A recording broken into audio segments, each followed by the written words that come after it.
Like let me put it to this way. What percentage of Ethereum users have even heard of Pulsechain? 5%? Very few. Devs. Like, so it was a very stupid design decision from the Ethereum guys to ever try multiple implementations in the first place. Stupid. Didn't work out. Look where we are now. In the first 6 minutes of the video, Richard Hart discusses the potential success of Pulsechain and Pulsechain. He believes that the success of these speculative investments will depend on the ratio of people who know about them now compared to the number of people who will know about them in the future. Richard also speculates on the potential number of participants in Pulsechain, which he believes will be much larger than the number of participants in HEX due to its wider accessibility. In addition, Richard talks about the possibility of creating a leveraged trading platform on Pulsechain, which he says is still under consideration. Finally, he mentions that an app for his wallet is already built and encourages its use as an onboarding tool for new users. The question is, there's been a number of people that have wondered or questioned if Pulsechain and Pulsechain it might have a more difficult time of having HEX-like returns because the initial capital infusion is so much greater than HEX was. 680 million put into Pulsechain, close to $1 billion in Pulsechain. Is that a consideration, or is it more of the initial liquidity pool that's said in the beginning that has more of a bearing on the ability to grow and compound? So a lot of business is experiments. You can't know with certainty what things are going to do. So I always run into people speaking with great certainty about things that there's just no way to know. So my best guess as to the opportunity of a speculative investment is the ratio of the people that know about it now to the ratio of people that will know about it. And this applies for honest, amazing things and for straight up trash things. So do you think that HEX stops on ramping users at 107,000 stakers? Well, I look at the chart and it doesn't look like that's what it's doing. Looks like it's doing just fine. Do you think more people, let me put it to this way. What percentage of Ethereum users have even heard of Pulsechain? 5%? Very few. 6%? It said no mentions in any article anywhere. All the crypto news people are totally silent about it. So, I think that the ratio of people that have heard about Pulsechain and Pulsechain to the ratio of people that will hear about the world's largest free airdrop, I think there's going to be a big difference. I think there's going to be a lot of people that will be happy to participate that have never heard of it before. So that for me is the largest indicator of the potential of a thing. And so, by the way, HEX did a 10,000x, 100,000 stakers. How many more people do you think will participate in Pulsechain? I mean, straight up sucky stuff that is trash, like Celsius had millions of users. Millions of users. HEX doesn't have millions of users. HEX doesn't have millions of sacrificers, but Celsius had millions of users. And Ethereum probably has tens of millions of users, etc. And so I think, and here's the other thing. Why is the Pulsechain chat room 50% larger than the HEX chat room, even though it's 10 times less old?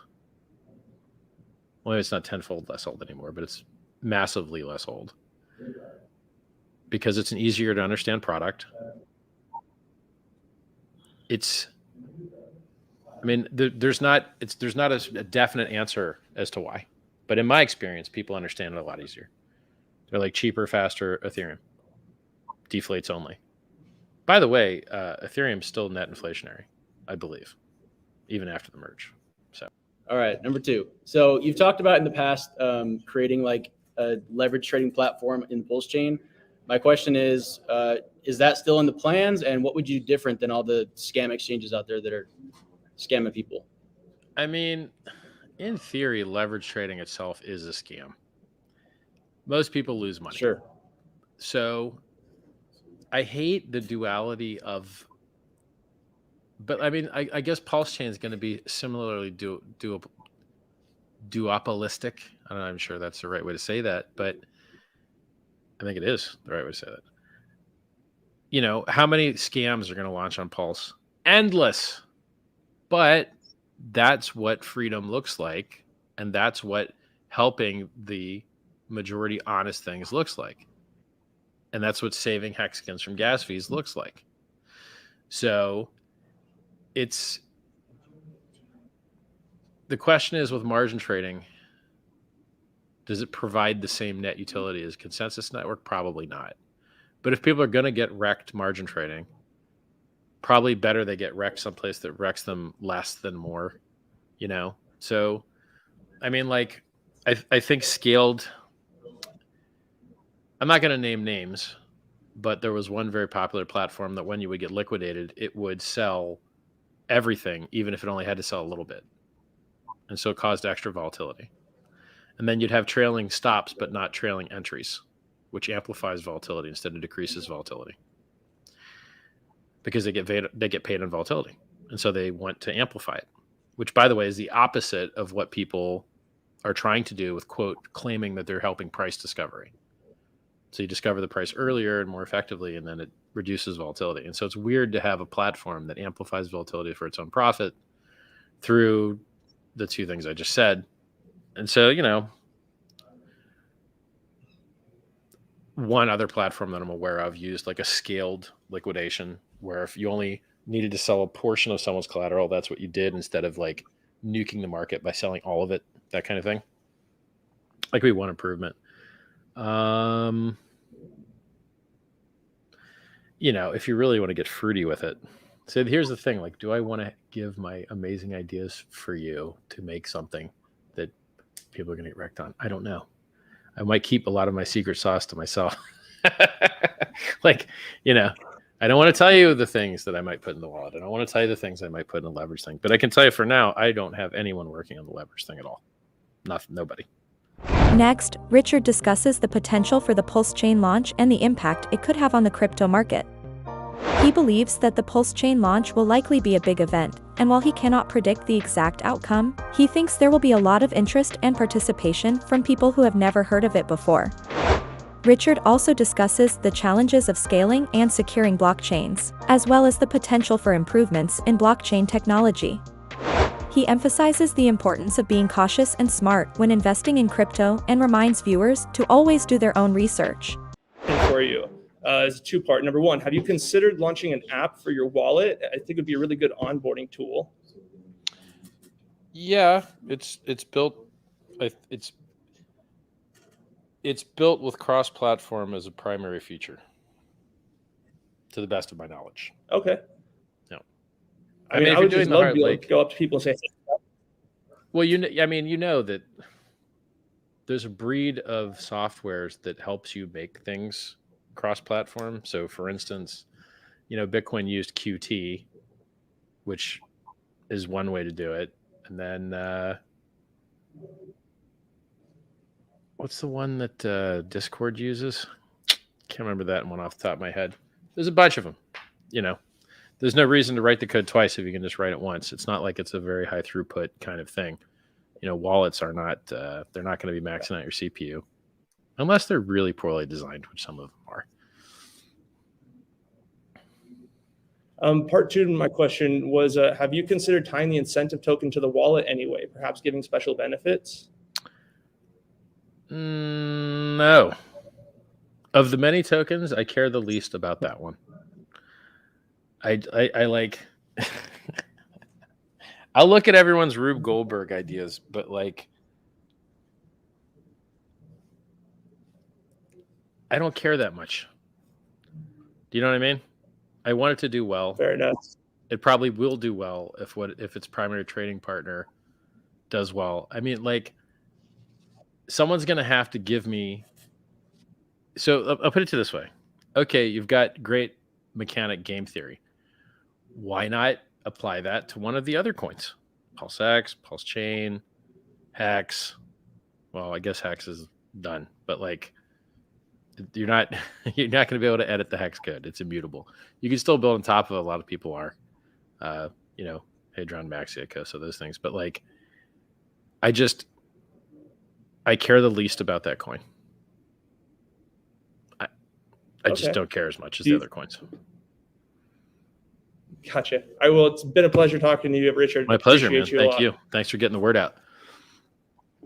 Um, Right. So what, I guess my question has to do with what is it about rewriting the language of Pulsechain from Go eth to Go that gives certain advantages? Well, I think people misunderstand this. So like Geth is just an Ethereum implementation written in the Go language. And there used to be two implementations that people used. One was called Parity, which then became Open Ethereum when they like abandoned it. And then the other was Geth. And so you still have this dichotomy where Geth is used for all the financial stuff, and then Parity is used for like the reporting stuff.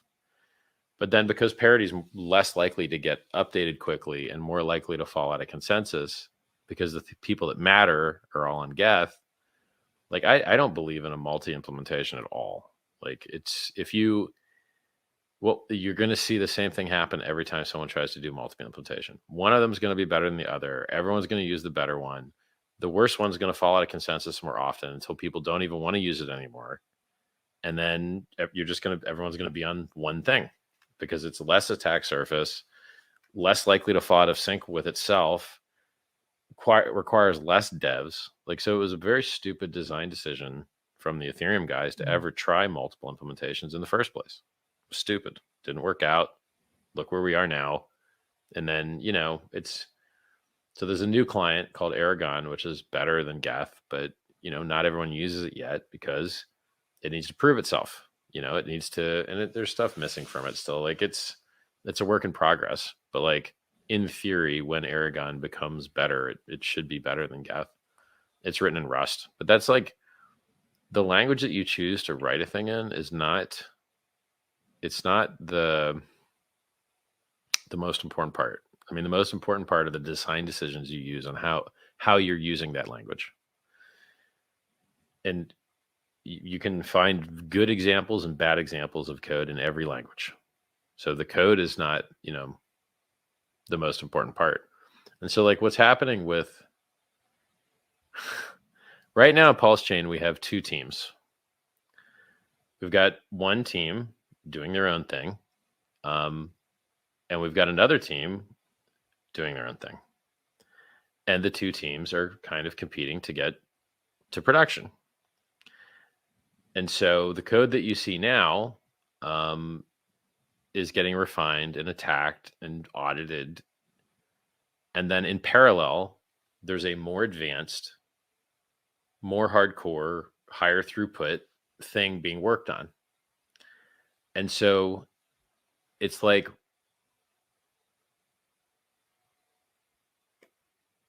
either the hardcore one gets done first and we get to run with that, or the less hardcore run that more people are working on currently gets done first and we launch that, and then we can migrate the other one if we want. But they're both like primarily the same code base. Like they're both Geth. And the difference is things like, right now our validator rotation and staker payouts and delegation and all that is done in a smart contract. And so the blockchain runs out of space quicker the more people that are using it for those functions, because you have a maximum like throughput. And so if we abstract out those particular functions outside of smart contracts and stick them in the code outside the EVM, then it may make it harder to do reporting on some things because it might not plug in with like tools people are used to using, like GraphQL. But you will get higher throughput. You may have better security because you will be outside the EVM, and EVM has its own, security issues. And so like, imagine me trying to explain this to a normal person or even a person that's in the blockchain. They don't know what an EVM does. They have to Google it. What's an EVM? An EVM is the Ethereum virtual machine, which is basically like a virtual computer that runs inside the node, and then all these smart contracts ask it to do stuff, and then it does the stuff. So that's what the EVM is. But there's other implementations of that as well. Like, you don't have to use the EVM from Ethereum. Like, you could use WebAssembly, WASM. Like, you could do all, like, there's other ways to run virtual machines that are not that particular one. So, you know, the devil's in the details, and the devil is in the small things. And so we're fighting the small things, because we know the blockchain works. We've had our testnet running for months and months, and everyone's had a great time with it. We need to make sure that it works when it gets loaded up hard, or when there's a directed attack at it, because I prefer to have the same uptime, 100% perfect flawless operation that Hex has had, you know, instead of going down all the time like Solana is. I'm not a fan of that. And having the luck of a bear market at the same time is awesome. Like, great. What a perfect time to be doing these optimizations is during a bear market. And so that's like, I mean, I think the dev count's at 14 now. I need to like go through and drill down so I can tell you how many guys are in what or whatever, but this isn't a security. This is no expectation of profit from the work of others. And so, like, I don't really care if you know how many dev, like, I almost don't want to tell you how many people are working on things. I mean, it feels good because, like, I know stuff's getting done. Like, if stuff wasn't getting done, I'd be stressed out, but I feel good. They're getting stuff done. They're doing exactly what needs to be done. And, you know, they've been adding other features. Like, you can now fix some of the sacrifices from centralized exchanges because they like wrote some code to do an API plugin, blah, blah, blah.